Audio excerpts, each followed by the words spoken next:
15th Annual Mud Olympics, muddy volleyball, mud football, and slimy sledging. I don't know what sledging is. They're all up for medal grabs, as well as prizes for funniest team name, best mud mascot, and best costume. Look at the crowd. I know, 44,000 people. The games happen under the motto, Dirty Sports for a Good Cause. The Mud Olympics have been raising money for charity since 2004, and this year collected more than $55,000 to help fight cancer. You know, that's kind of fun. Playing the mud once in a while? I think so too. I bet that is such a hard workout too. Oh, yeah. That's got to be very difficult. Lights go down in that. All right, that's our time for now. Thanks for watching. We'll see you back here tomorrow. News 3 at 5 starts right now. And right now at 5, Milwaukee police mourn the loss of one of their own killed in the line of duty. What the chief in Milwaukee is saying about the fallen officer. How uniform across the state. Plus, how a major renovation project could bring big changes for inmates at the Dane County Jail. This is News 3 at 5. Thanks for staying with News 3. 2 Janesville men are under arrest today after threatening women with an airsoft gun. The 2 were found by police early this morning. Rock County reporter Adam Duxter joins us in our bureau at the Janesville Gazette with how police are responding. Adam? Last night, 2 men pulled up to the women in a car, showed them what appeared to be a gun, and told them they were armed. Now, this is all happening in Janesville at the intersection of Crosby Avenue and Wall Street. Earlier this morning, police found both men, Yaniel Manuel Perez and Isaiah Reed Gladney, in Janesville's 4th Ward, where they were both taken into custody. Police say multiple BB and airsoft guns were in the backseat of their car, but to them it doesn't matter whether or not the 2 used a real gun. If someone at a distance, whether it's 5, 10 feet looking inside the vehicle, you know, they're seeing something that looks like it's a real gun. And it doesn't take much through minor modifications on these to actually have someone think or make it look like it's a real gun. Police also found marijuana in the vehicle. Again, the lesson there is it doesn't matter whether or not the gun is real or if it's fake, like in this instance with an airsoft gun. Police say they treat that the same. Again, this investigation is ongoing. Adam Duxter in Janesville. Adam, thank you. The Marine accused of stabbing and killing a fellow Marine from Wisconsin has been sentenced. According to the Orange County Register, 18-year-old Raymond Begay was sentenced to 7 years of confinement in a brig on base for stabbing Private First Class 18-year-old Ethan Barkley Weber-Paul of Janesville. Begay was convicted of involuntary manslaughter. It happened in January at Camp Pendleton. The Orange County Register says in his plea, Begay testified that he was sitting behind Barkley Weber-Paul and was joking around while playing with a knife because he was bored. And that's when he stabbed him. Police have identified the officer who was fatally shot during an investigation yesterday in Milwaukee. Chief Alfonso Morales said that 52-year-old officer Michael Mikulski was a 17-year veteran of the Milwaukee Police Force. He was assigned to the Special Investigations Division. Mikulski was at a home to check for a suspect wanted on drug and gun violations when he was fatally shot. Officials said that the suspect, 30-year-old Jonathan Copeland Jr., was taken into custody. A weapon was recovered. Chief Morales says Mikulski was one of his friends. Officer Mikulski was loved by everyone. He is the person that you would want to cut out a cookie cut and say, this is what we want the Milwaukee Police Department to represent. He's the person that if you were going to the door and wanted cooperation or wanted people to talk to you, you would send Officer Mikulski. Mikulski leaves behind a wife, Susan, and 3 sons. Let's get a first look at the weather now. Dave Caulfield is in the Weather Center. Dave? Much cooler today, Susan, less humidity as well. It felt great overall with that northwesterly breeze helping things as well. Right now on Doppler tracks, some very light showers and sprinkles continue to move through central Wisconsin. Maybe just a few drops of rain later on this evening, but shouldn't be a major deal, shouldn't be anything more than a nuisance outside. No rain right now on the WISC-TV Skycam overlooking Madison live, but still a lot of clouds are with us. Some breaks in those clouds where the sun can shine through as well. Temps in the mid-70s, west-northwest wind at 12 miles per hour. That dew point comfortably in the mid-50s. Other temperatures are in the 60s for Viroqua into northeastern Iowa as well. We do have some temps in the mid-70s, like in Madison, Janesville, and into Boscobel. Dew Point are very comfortable, and also the temperature change is quite significant, about 10 to 15 degrees cooler than this time yesterday. There are those dew points in the 50s. For the most part, we can deal with that for sure. Very comfortable outside, and wind speeds out of the north and west at about 10 to 15 miles per hour this evening. Maybe still a little bit breezy and cool. Stray shower could visit us early with temperatures in the low 60s. We'll talk about the pleasant weather continuing in your first alert forecast in just a few minutes. All right, thank you, Dave. Madison police and EMS are responding to a crash near the intersection of Park and Regent Streets.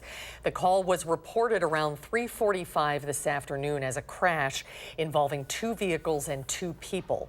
Police say both of the pedestrians have been taken to the hospital with unknown injuries. This is a developing story, so stick with News 3 and Channel 3000 for updated information. Police are looking for a driver after a bicyclist was hit by a vehicle in Rock County. The Beloit Police Department says it's looking for a driver who was involved in the hit-and-run crash involving a bicyclist. This was about 10:40 last night on Milwaukee Road, just west of Lee Lane. After the collision, the SUV left, driving east on Milwaukee Road past Lee Lane. Police said the 2003 GMC Envoy SUV, or possibly a 2003 GMC Sierra pickup, has some front-end damage and is missing a fog light in the front bumper area. The bicyclist, a 41-year-old Beloit man, was taken to Mercy Hospital in Janesville with life-threatening injuries. Anyone with information regarding the crash or the vehicle involved is asked to call police. As more police departments across the country are wearing body cameras, state lawmakers are trying to figure out how to make law enforcement policies more uniform in our state. A committee met today at the Capitol to consider body camera legislation. Rose Schmidt in our news center with what you need to know about this issue. Rose? That's right. Body camera laws vary drastically between states and local governments. Now, here in Wisconsin, anything captured by a police camera is considered to be a public record, and it's subject to an open records law. That's the key reason some say legislation is needed. Officials from the Wisconsin Department of Justice testified at the hearing today, saying there are a number of questions agencies ask when deciding whether to release body camera footage to the public. They say body cameras capture bystanders, and they have the possibility that these people could be targeted if the footage is released. The committee also talked about how long departments should save body camera video and how it should be released. People have a heightened interest in this stuff, of course. You know, you have folks that are sworn to protect and serve, and obviously they have pretty heavy responsibilities out there in the public, and there is certainly a increased interest in policing and in law enforcement investigations in general. Several police departments in Wisconsin do wear body cameras, including Beloit and Janesville. Madison police officers do not currently use them, but Chief Mike Koval has called the cameras the new future and has said his officers are open to wearing them. State lawmakers introduced a handful of bills during the 2017 legislative session related to body cameras, but they failed to pass the legislature. This committee will ultimately recommend bills that could be introduced next session. All right. Rose Schmidt in our news center tonight. Rose, thank you. A Madison man was arrested on suspicion of assaulting a woman in downtown Madison early Sunday. Madison police say 30-year-old Alexis Aguilar was arrested Wednesday in a stranger sexual assault case. He's accused of assaulting a 19-year-old woman in the 500 block of West Johnson Street Sunday morning. Aguilar is facing a tentative charge of second-degree reckless endangerment. The investigation is ongoing. A major $76 million renovation project could bring some big changes for inmates at the Dane County Jail. The consolidation project could see a space added that could help with the inmates' healing and transformation. Jamie Perez spoke with a community religious leader this afternoon about what the project is all about. Jamie? Yeah, thanks so much, guys. Now, this is a space that they think is really critical in healing and the transitional process for inmates. Now, local religious leaders want to provide the inmates with the sacred space in the Dane County Jail in this new renovation project. Now, they do already provide religious services to the inmates as of now, but they are asking for a designated space to practice a multitude of religions based on popular demand. The Madison Area Jail Ministry is working on raising money for this project, and they hope to have some form of dedicated space, even if that means sharing a multi-purpose area within that new renovation plan. The chair of the jail ministry says it would be a good resource for the inmates to have. It's purely voluntary. We're there as a resource, and people come to us. There's nobody saying you must go to a service, you must talk to a chaplain. We're there as a resource, and we help and we listen. What we do best is listen, and we don't judge. That's what we're all about. Paul estimates the Madison area jail ministry will have to raise around $150,000 for the space he envisions for the inmates, but realizes that cost, space, and resources to be able to provide this is still a concern. But even with that said, he says he's had a lot of support from the community and inmates as well. So coming up tonight at 6, hear what the Dane County Jail Sheriff has to say about all of this. We will see you at 6. Thanks, Jamie. Pieces of Madison history are being auctioned off today on the city's Near East Side as auctioneers sell off what is left at Ella's Deli. That included another mini carousel. That's different than the one that was purchased by Epic earlier this month and moved out to Verona. Also things like sundae dishes, a custard machine, wooden booths, all churning up memories for those who loved Ella's, showing just how much the iconic restaurant meant to them. We've got a lot of restaurant people, but we also have a lot of people from the neighborhood and the city and the whole area that are regular customers that have come back to see if they can get some memorabilia for themselves to take home. The letters on the outside also sold today. To see a list of the items up for bid for Badger Auction, we have a link at channel3000.com. Swimmers from around the Madison area are jumping into day one of the all-city swim meet. The city of Monona is hosting the 3-day event this year. So far, organizers have reported record levels of swimmer registration, but it's not all about competition. Organizers say it's just as much about creating community. When we first started planning it, we talked about making it magical for the kids, and we also said we wanted to make it magical for our community, and that meant Monona. That people could see that we have a great community, that we have the great surrounding environment for it, and that we have the support to really put on an awesome event. Competition will continue through Saturday. Stay tuned to News 3 for more all-city swim coverage later tonight. The Milwaukee Bucks and Fiserv Inc. announced today a 25-year naming agreement for the Bucks' new arena. Fiserv is a leading global provider of financial services technology solutions. It's headquartered in Brookfield. It'll have exclusive naming rights for the nearly complete Wisconsin Entertainment and Sports Center, now called Fiserv Forum. Financial terms of this deal were not disclosed. The new venue will be home to the Bucks and also the Marquette men's basketball team. It'll also host other entertainment and events. This is a culmination of a lot of pieces of the puzzle, and to have a brand and to have a name and to start really having recognitions for what the destination is and how we're aligned and what our adjacencies are with Fiserv. It's a very big deal. We're so excited to have it, obviously, in timing, before we open, which is strategic and great for us. There will be a public celebration August 26th. The Killers will headline a grand opening concert that is set for September 4th. And still ahead on News 3 at 5, the president makes a visit not too far from us today in the Midwest. What he's saying to farmers and steel workers in Dubuque. A group of conservative lawmakers are calling for the impeachment of Deputy Attorney General Rod Rosenstein. What House Speaker Paul Ryan is saying about that. And on Wall Street, the Dow up 113 points. The NASDAQ lost more than 80 after Facebook lost about 20% of its value. The S&P 500 gave back almost 9, and we'll be right back.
President Trump visited the Midwest to meet with business leaders to talk trade and tariffs. He traveled to Dubuque today to reassure farmers and steelworkers that he stands with them. The president announced steep taxes on Chinese goods, including steel and aluminum imports last May.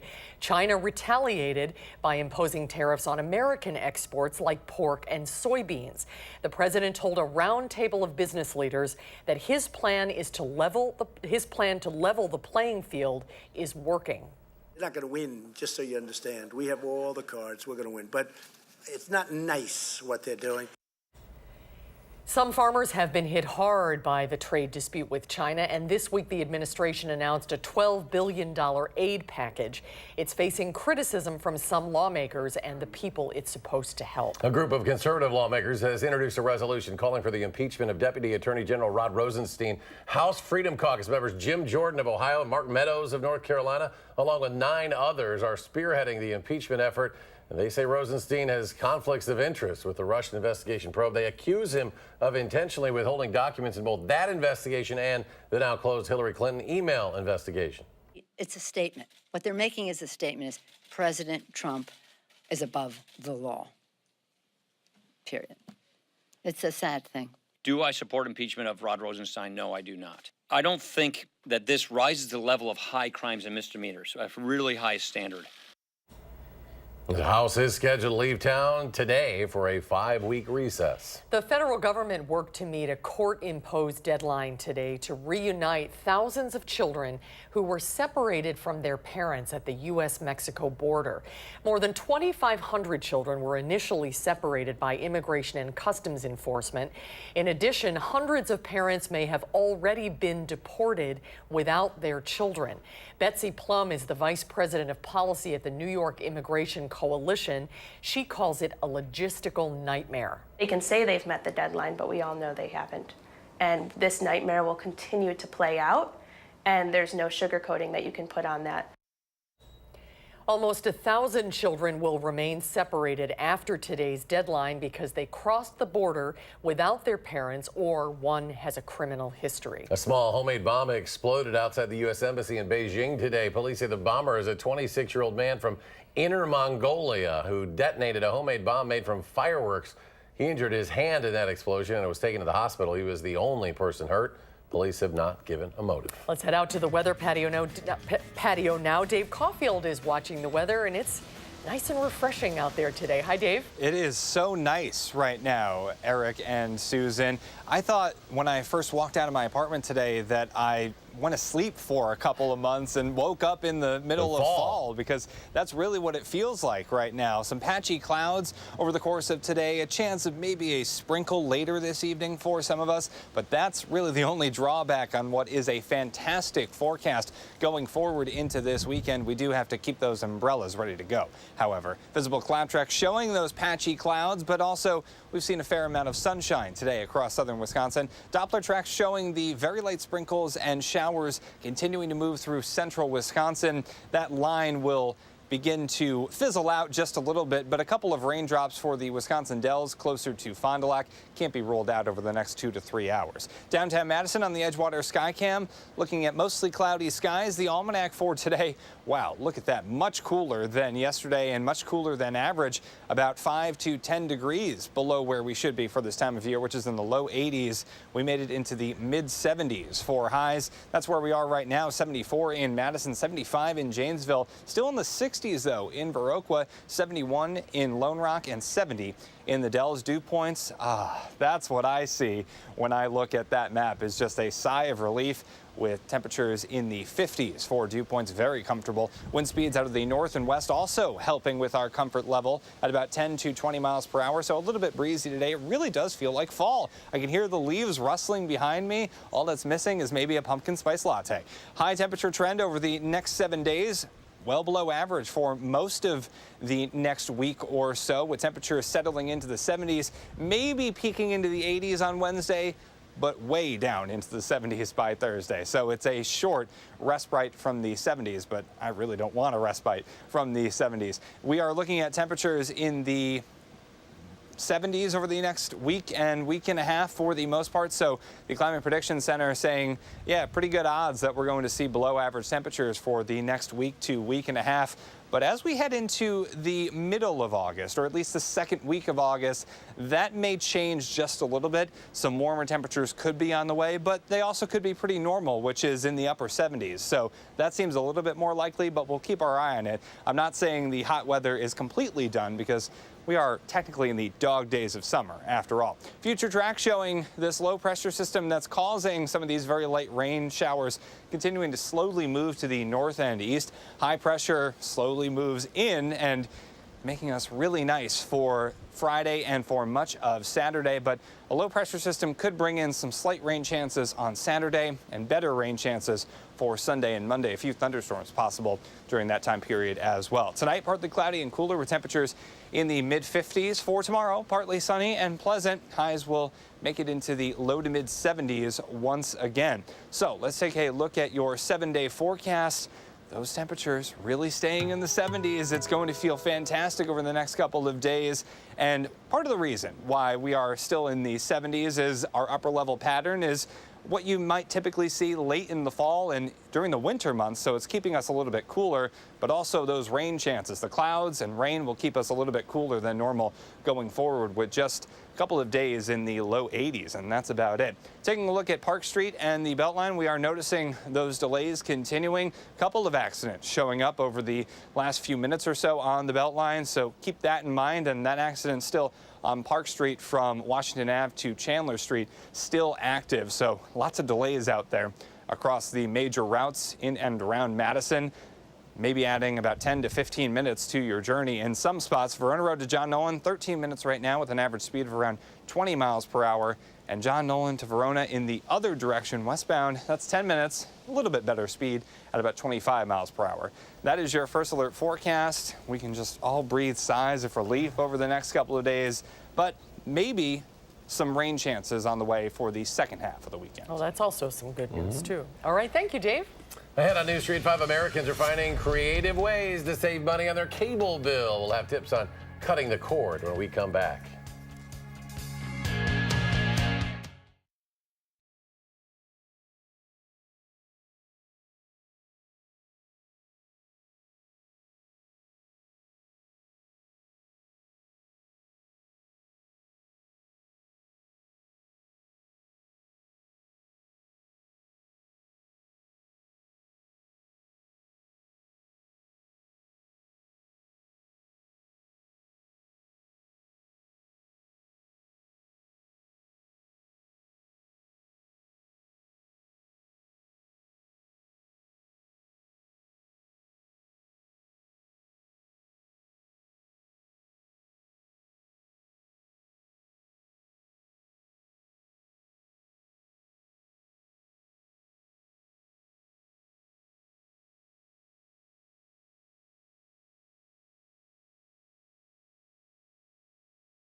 The research firm eMarketer says the number of people who will cancel their satellite or cable service is expected to jump nearly 33% this year. Nikki Batiste takes a look at how you can cut the cord and still watch a lot of TV.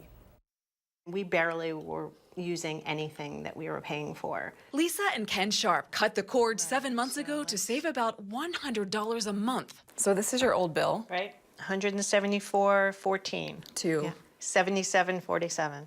The couple dropped their cable, phone, and DVR and now only pay for internet service, which allows them to use streaming services like Netflix. People are just looking to save some money. Jim Wilcox is the senior electronics editor at Consumer Reports. It says if you cut the cable cord, you don't have to give up live TV. It can now be streamed. So these are the DirecTV Now, Sling TV, YouTube TV, Hulu with Live TV, and these are really designed to replicate what you used to get with cable service, but via streaming. These services cost around $40 a month and offer 50+ channels, including live network television.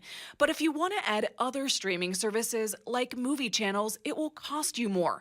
The other option is to just purchase an antenna to watch the networks. The price is pretty cheap. You know, you just have a one-time fee of anywhere from $10 to $80 for an indoor antenna. A lot of times, the signals are actually better if you can get them using an antenna because they're less compressed. The Sharps pay for just internet and Netflix. They say if there is a show on network TV they want to watch, they'll wait to see it on a streaming service. Everyone that we've told that we'd done this, they're fascinated. They go, oh, I wish I could do that. I wish my family could do that. We could save so much money. The couple says the money they've saved has made cutting the cord worth it. Nikki Batiste, CBS News, Valley Cottage, New York. The eMarketer forecast says about 33 million people have cut the cord in previous years, and they expect that number to hit 55 million by 2022. Stay with us. We'll have another check of the weather. I think Barrett, the bear, is enjoying the cooler weather. We'll have another check of your forecast in a moment.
going to be good sleeping weather tonight. Oh, it's going to be fantastic. A couple of sprinkles are possible early this evening. You can see that line of just very light showers continuing to move slowly to the south and east, but I wouldn't worry about it too much.